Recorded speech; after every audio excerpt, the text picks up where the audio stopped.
Welcome to this deep dive titled Meet the Ghost We Think, 10 Traps That Haunt the Mind. Tell me, do you ever feel like your mind is a Kuala Lumpur traffic jam at 6 p.m.? Like loud, chaotic, and just totally stuck? Oh, absolutely. It's that feeling where every single lane is blocked, right? And all you can really hear is the mental blaring of car horns. Right, exactly. Well, today's mission is to actually clear that mental gridlock. And to do it, we're diving into the Mindfulgym program. Yeah, which was built by psychiatrist Dr. Phang specifically for Malaysia's multi-ethnic community. Exactly. Which means it skips the, esoteric retreat vibes and focuses on real, practical, everyday survival. And that practical focus is honestly what makes this so useful. I mean, it takes mindfulness out of the isolated meditation hall. Right. And it turns it into a skill you can use while you're literally sitting in that KL traffic or, just dealing with a stressful day at work. So to clear this traffic jam, I guess we first have to figure out what's causing the pileup in the first place. Yeah, and the source calls these roadblocks ghosts. Basically, they're mental habits that distort our reality. Ghosts. Yeah. Right. But the word habit is key here. Because these thinking traps are learned behaviors. They aren't permanent facts. Oh, so you can unlearn them. Exactly. Now, the source identifies 10 of these ghosts, but a few really stand out, like mental filtering, for example. What does that look like? Well, it's basically an evolutionary glitch. Your brain acts like a sieve, right?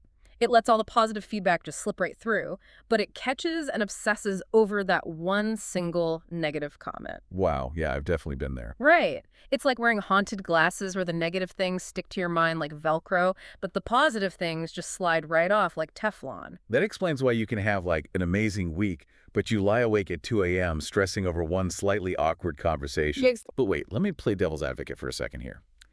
Because the source also mentions catastrophic or worst-case thinking as a ghost. But isn't worst-case thinking just, being a well-prepared Malaysian? How so? Well, I always keep an umbrella in the boot of my car just in case it rains.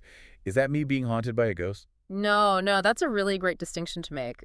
Keeping an umbrella in your car is just practical preparation. Right. You've identified a common risk and you've taken a simple physical action. But the line is drawn when practical preparation turns into emotional paralysis. Emotional paralysis. What does that mean in this context? Well, if you're sitting in your house, right, terrified to drive to work because you're spiraling about a flash flood destroying your car and ruining your whole career, that is the ghost. Oh, wow. Yeah, the ghost turns a totally manageable possibility into an absolute emotional catastrophe. Okay, so recognizing the ghost is step one.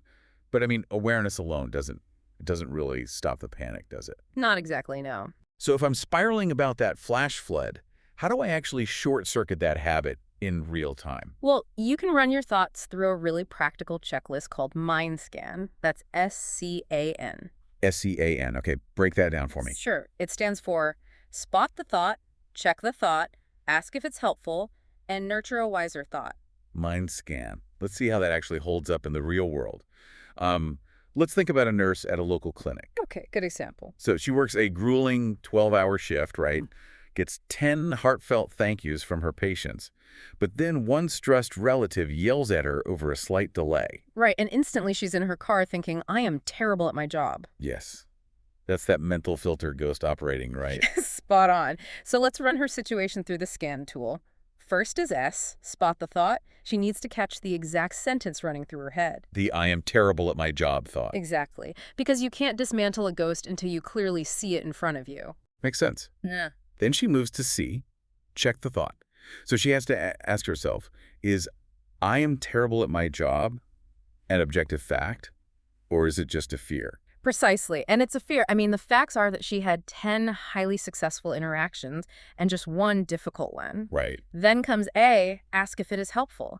So is holding on to this thought helping her care for her patients tomorrow? Definitely not. It's just draining her energy and making her miserable. Which brings us to N, nurture a wiser thought. And I want to be really careful here because telling someone to just, think positive usually backfires pretty badly. Oh, yes, absolutely. And the source actually addresses this beautifully with a really great local analogy. It's like making a perfect glass of Cham. Cham. Like the mix of tea and coffee. Exactly. You can't just have the bitter coffee and you can't just have the sweet tea. You actually have to mix them together. Oh, I love that. Right.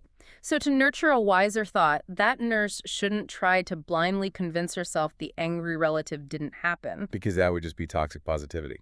Right. Instead, she mixes the bitter with the sweet.